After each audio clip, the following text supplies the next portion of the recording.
Originator was founded in 2013. There were 5 of us that founded the company, and we're still the same 5. We're all very different people from different disciplines, but the one common thread amongst all of us is we all have kids, and we all are passionate about building the best products for young kids. At Originator, we found significant benefits in being in the kids category in the App Store. I think parents have realized that it's a trusted place where nothing but the most curated, highest quality content is available to them. The App Store review guidelines are there to protect children and to ensure a high quality family experience. That happens to line up really nicely with our belief as parents ourselves. We really have 2 audiences that we're working to. You've got the parents who are going to be the ones that are going to choose to download the app, and they're looking for high educational value, right? Really teach your child something. And then you've got the kids, the other part of the equation, and they're all about having fun. They're looking for that delight. And I think designing an experience that basically satisfies both of those audiences is very challenging. It's a lot harder than it looks. Initially, Endless Alphabet was launched as a free app, and that was a very deliberate choice to reach the broadest audience possible, and it certainly worked.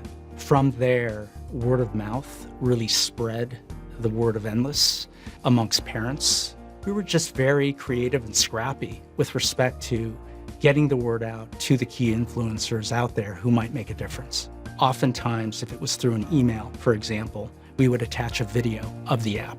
And when they saw the characters, when they saw the interaction, they could sense that something was different. Another device that we used at times was actually filming a child playing our apps. And the child was smiling, delighted, engaged, laughing along the way. There's something infectious about that. It brings a smile to my face anytime I hear a child laugh.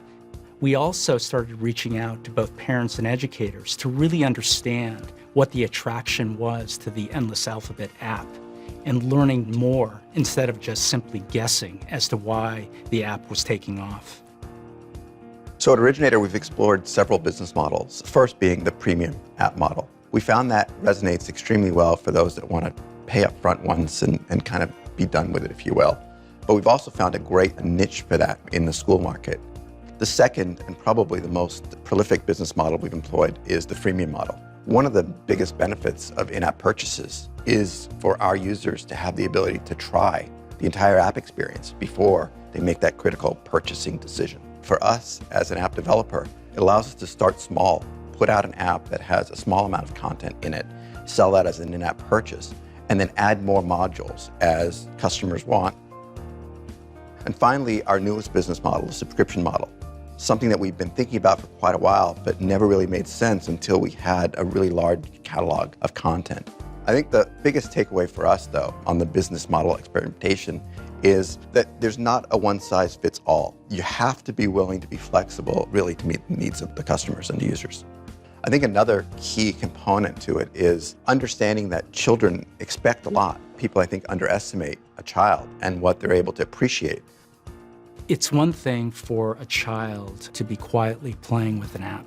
It's a whole different dimension if the parent notices that a child is for the first time recognizing letters, being able to spell, being able to use those words in proper context. That's priceless. One of my favorite stories that we've heard from a mom of a 2.5-year-old. His name was Max. He was developmentally behind, especially when it came to speech. He was not communicating with his parents. He couldn't even say mom or mama. He started using our apps, Endless Alphabet to start.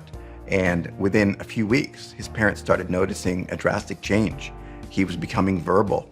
He was, a month later, recognizing letters on street signs and billboards. His parents were very much overwhelmed. They sent us an extremely heartwarming letter, basically saying, thank you. But to have that kind of impact and to have an appreciative family and hopefully a child whose path in life could somehow be better because of our apps is humbling.